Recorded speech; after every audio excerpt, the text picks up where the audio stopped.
Dalam perjalanan pernikahan yang penuh cobaan, seorang wanita harus menghadapi tuduhan menyakitkan dari suaminya yang menyebutnya mandul. Namun, ketika kebenaran terungkap, luka lama membuka jalan untuk pengakuan, perjuangan, dan kesempatan kedua yang membawa mereka pada kebahagiaan sejati. Akankah cinta mereka mampu mengatasi ego, pengkhianatan, dan kesalahan masa lalu? Temukan bagaimana perjuangan ini berakhir dengan keajaiban yang mengubah segalanya. Sebelum kita mulai, jangan lupa untuk subscribe channel ini. Kami doakan bunda-bunda yang setia mendengarkan cerita di channel ini selalu diberikan pahala berlimpah, rezeki yang lancar, keluarga yang harmonis, dan hidup bahagia. Amin.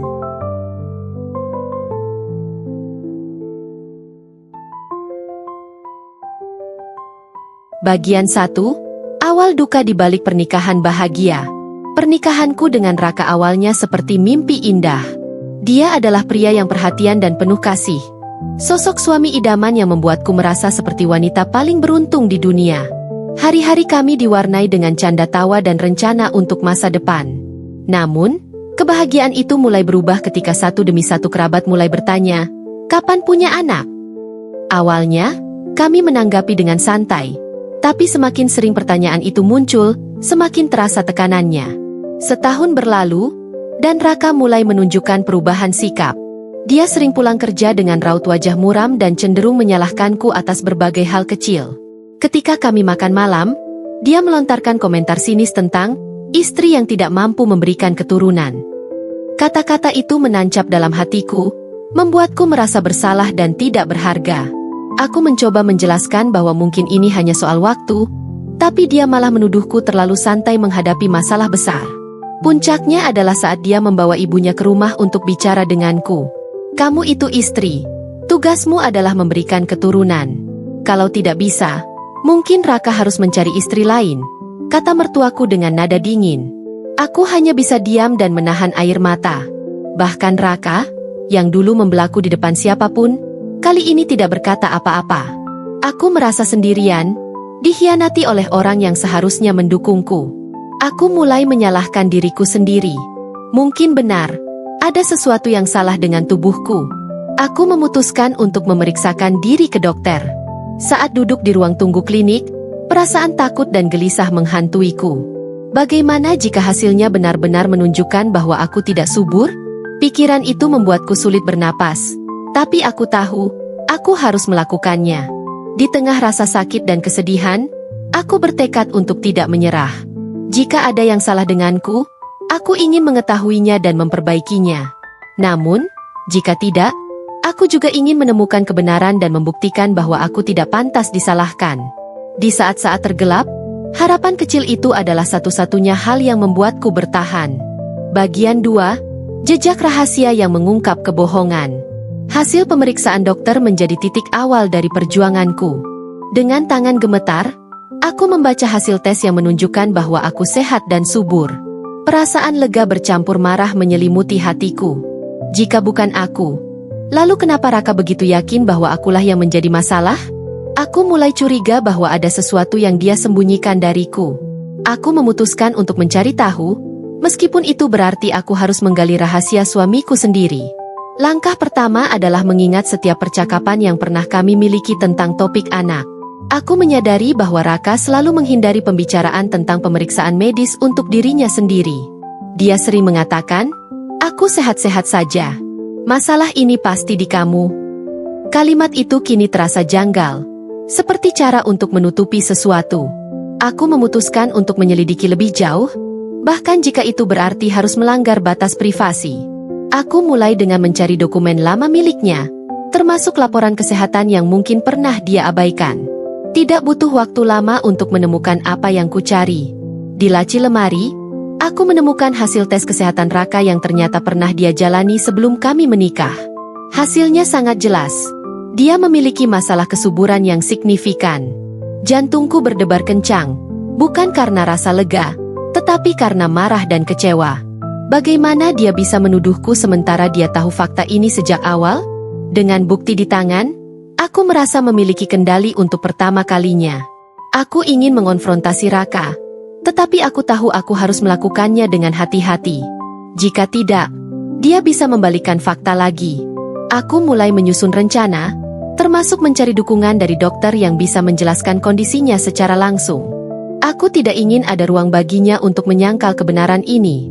Namun, di balik semua ini, ada rasa sedih yang sulit kuabaikan.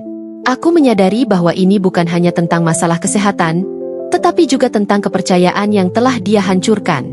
Aku tidak hanya berjuang untuk membuktikan diriku, tetapi juga untuk menyelamatkan pernikahan kami, jika itu masih mungkin. Tapi satu hal yang pasti, aku tidak akan membiarkan dia terus menyalahkanku atas sesuatu yang bukan salahku. Bagian 3, Puncak Ketegangan, Kebenaran yang tak terbantahkan. Malam itu, aku memutuskan untuk berbicara dengan Raka. Dengan hati berdebar, aku menyodorkan hasil tes kesehatanku di meja makan. Ini buktinya, aku tidak mandul, kataku dengan suara bergetar.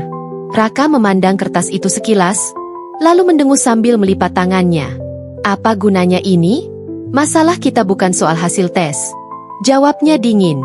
Tanganku mengepal di bawah meja. Aku tahu, ini belum waktunya mengeluarkan bukti terakhirku. Aku tetap tenang dan melanjutkan. Raka, aku sudah berusaha memahami semuanya. Tapi sekarang aku butuh jawaban. Kenapa kamu selalu menyalahkanku? Kenapa kamu tidak pernah mau diperiksa? Tanyaku. Raka berdiri dari kursinya, berjalan ke jendela, dan berkata dengan nada tinggi, "Kamu ini selalu menyudutkanku. Aku pria, tentu saja aku sehat. Masalah ini jelas di kamu." Kata-katanya membuat dadaku sesak. Tapi aku tahu dia hanya berusaha menghindar. Aku menarik napas dalam-dalam, lalu berkata dengan tegas, "Kalau begitu, mungkin kamu mau menjelaskan ini." Aku meletakkan hasil tes kesehatan Raka di meja, bukti yang menunjukkan masalah kesuburannya. Wajahnya pucat seketika. "Dari mana kamu mendapatkan itu?" Tanyanya dengan suara gemetar. Aku tahu dia mulai panik. Apa itu penting? Yang penting sekarang adalah kebenarannya, jawabku. Raka mencoba menyangkal dengan berbagai alasan, tetapi aku tidak memberinya ruang. Aku membaca hasil tes itu dengan lantang, menyebutkan detail kondisinya satu persatu. Suaraku pecah di akhir kalimat, tapi aku tidak peduli. Selama ini, kamu tahu masalahnya ada padamu, tapi kamu memilih menyalahkanku. Apa kamu tahu betapa sakitnya itu, Raka? Air mataku akhirnya jatuh, dan aku tidak bisa menahannya lagi. Di hadapanku, Raka terlihat seperti pria yang telah kehilangan segalanya. Dia mencoba membuka mulut, tetapi tidak ada kata-kata yang keluar. Aku berdiri dari kursi dan menatapnya tajam. Aku tidak ingin mendengar alasanmu sekarang. Aku hanya ingin kamu tahu betapa hancurnya hatiku, kataku sebelum berjalan keluar dari ruang makan, meninggalkan Raka dalam keheningan penuh rasa bersalah. Bagian 4. Perjuangan di tengah luka dan pengkhianatan. Setelah malam itu, Raka semakin menjauh. Dia jarang pulang ke rumah, dan ketika pulang, dia hampir tidak berbicara padaku. Namun, yang paling menyakitkan adalah ketika aku mendengar dari tetangga bahwa Raka mulai menyebarkan cerita bahwa aku tidak mampu memberikan keturunan. Aku tidak percaya dia masih berani memutarbalikkan fakta setelah semuanya terbongkar. Aku mencoba berbicara dengannya lagi, tetapi dia hanya berkata, "Orang tidak akan percaya padamu. Mereka akan lebih percaya padaku." Kata-katanya seperti pisau yang menusuk hatiku. Aku merasa sendirian, tidak hanya dalam pernikahan ini tetapi juga dalam menghadapi dunia luar. Namun, aku tahu aku tidak boleh diam. Aku harus melawan, bukan dengan kebencian, tetapi dengan kebenaran. Aku mulai berbicara dengan keluarganya, menunjukkan hasil tes kesehatan kami berdua. Awalnya, mereka tidak percaya. Tetapi ketika aku membawa mereka ke dokter untuk mendengar penjelasan langsung, mereka akhirnya memahami situasinya. Keluarganya meminta maaf padaku, tetapi aku tahu, ini belum cukup. Raka harus menghadapi kenyataan dan mengakui kesalahannya di hadapan semua orang. Aku juga mulai mengumpulkan keberanian untuk berbicara dengan teman-teman dekat kami. Aku tidak ingin memfitnah Raka, tetapi aku merasa perlu melindungi diriku dari cerita palsu yang dia sebarkan. Dengan hati-hati, aku menjelaskan situasi sebenarnya. Dukungan dari mereka memberiku kekuatan untuk terus maju, meskipun aku masih merasakan luka yang mendalam. Di tengah semua ini, aku mulai menyadari satu hal. Aku harus memutuskan apakah aku ingin mempertahankan pernikahan ini atau melepaskannya. Aku tahu, keputusan ini tidak bisa diambil dengan emosi semata. Aku harus memikirkan masa depanku, kebahagiaanku, dan apakah Raka benar-benar layak mendapatkan kesempatan kedua. Tapi satu hal yang pasti, aku tidak akan membiarkan diriku diinjak-injak lagi. Bagian 5. Drama pengakuan dan ketakutan. Raka akhirnya tidak bisa lagi menghindari konfrontasi. Aku memintanya untuk berbicara di hadapan keluarganya. Saat itu, aku membawa semua bukti, hasil tes kesehatannya, laporan dokter, dan bahkan kesaksian dokter tentang kondisinya. Aku ingin dia mengakui kebenaran di depan orang-orang yang selama ini dia buat percaya pada kebohongannya. Awalnya, dia tetap menyangkal, tetapi tekanan dari keluarganya membuatnya menyerah. Aku minta maaf, kata Raka dengan suara parau. Dia menundukkan kepala dan mengakui bahwa dia telah mengetahui masalahnya jauh sebelum kami menikah. Dia mengaku bahwa rasa takut kehilangan harga diri membuatnya menyalahkanku. Suaranya bergetar ketika dia berkata, "Aku takut dianggap tidak cukup sebagai seorang pria." Pernyataannya membuat ruangan hening. Aku bisa merasakan campuran emosi dalam diriku, marah, sedih, tetapi juga lega. Namun, aku tidak bisa membiarkan emosiku meledak begitu saja. Raka, ini bukan hanya tentang harga dirimu. Ini tentang kepercayaan yang sudah kamu hancurkan, kataku dengan nada tegas. Air mata mulai mengalir di wajahku, tetapi aku tetap berdiri tegak. Kamu tidak hanya menyakiti aku, tapi juga hubungan kita. Apa kamu tahu seberapa dalam luka yang kamu buat? Raka tidak menjawab, tetapi aku bisa melihat rasa penyesalan di matanya. Ibunya menangis dan meminta maaf padaku atas semua ucapan kasarnya selama ini. Keluarganya berusaha menenangkanku, tetapi aku hanya ingin waktu untuk berpikir. Meski Raka telah mengaku, aku masih merasakan kekosongan yang besar. Mungkin kebenaran telah terungkap. Tetapi apakah itu cukup untuk menyembuhkan hatiku? Di malam yang sunyi itu, aku duduk sendirian di kamar, mencoba mencerna semua yang terjadi. Hatiku terasa berat, tetapi aku tahu bahwa ini adalah langkah awal menuju perubahan. Aku hanya belum tahu apakah aku siap memberi Raka kesempatan untuk memperbaiki semuanya, atau melanjutkan hidupku tanpa dia. Bagian 6. Kesempatan kedua yang terbuka kembali. Hari-hari berikutnya, Raka mulai berusaha menunjukkan perubahan. Dia berhenti menyalahkanku dan mulai terbuka tentang perasaannya. Dia mengajakku untuk berbicara dari hati ke hati, sesuatu yang jarang dia lakukan sebelumnya. Aku tahu aku salah, dan aku tidak pantas dimaafkan. Tapi aku ingin memperbaiki semuanya, bukan hanya untuk kita, tapi juga untuk dirimu, katanya dengan tulus. Kata-katanya menyentuh hatiku. Meski aku masih ragu apakah aku bisa mempercayainya lagi. Kami sepakat untuk mencoba terapi pasangan, sesuatu yang sebelumnya tidak pernah kami pertimbangkan. Dalam sesi-sesi terapi, Raka mulai mengakui rasa takut dan rendah dirinya yang selama ini dia pendam. Aku juga belajar untuk mengungkapkan rasa sakit dan harapan yang selama ini kubiarkan terpendam. Proses ini tidak mudah, tetapi untuk pertama kalinya, kami berdua merasa seperti berjalan di jalan yang sama. Raka juga mengajakku untuk menjalani program medis bersama. Dia mulai menjalani pengobatan untuk masalah kesuburannya dan menunjukkan komitmen yang nyata. Aku melihat usahanya untuk berubah, dan sedikit demi sedikit, kepercayaanku padanya mulai tumbuh kembali. Meski masih ada rasa sakit, aku mulai merasa bahwa mungkin kami masih memiliki harapan. Di sisi lain, aku juga belajar untuk mencintai diriku sendiri. Aku tidak lagi merasa bersalah atas sesuatu yang bukan salahku. Aku mulai menemukan kembali kekuatanku sebagai individu, bukan hanya sebagai istri.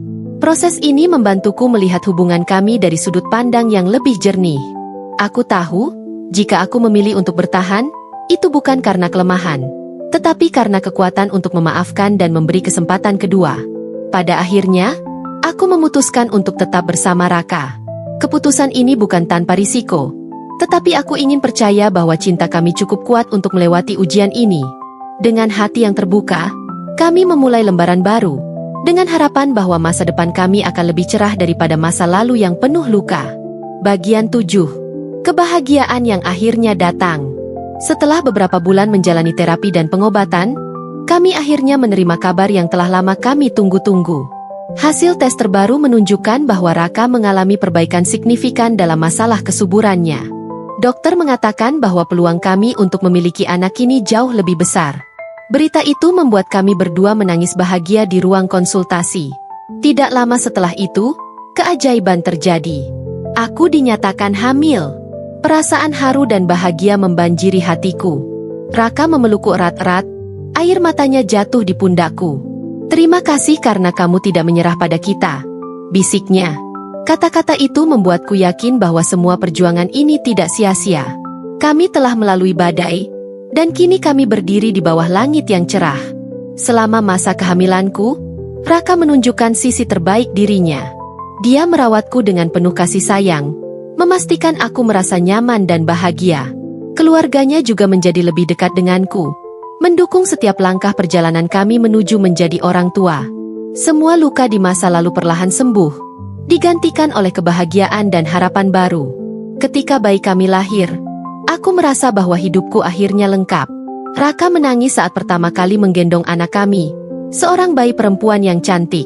Kami menamainya Cahaya, karena dia adalah cahaya yang menerangi jalan kami di tengah kegelapan. Kehadirannya menjadi simbol dari cinta kami yang telah melalui banyak ujian. Kini, aku bisa melihat ke belakang tanpa rasa sakit. Semua pengalaman itu telah mengajarkan kami arti cinta, pengorbanan, dan kepercayaan. Kami tidak sempurna, tetapi kami telah belajar untuk menerima dan mendukung satu sama lain. Dan yang terpenting, kami tahu bahwa keluarga kecil kami adalah anugerah yang harus kami jaga selamanya.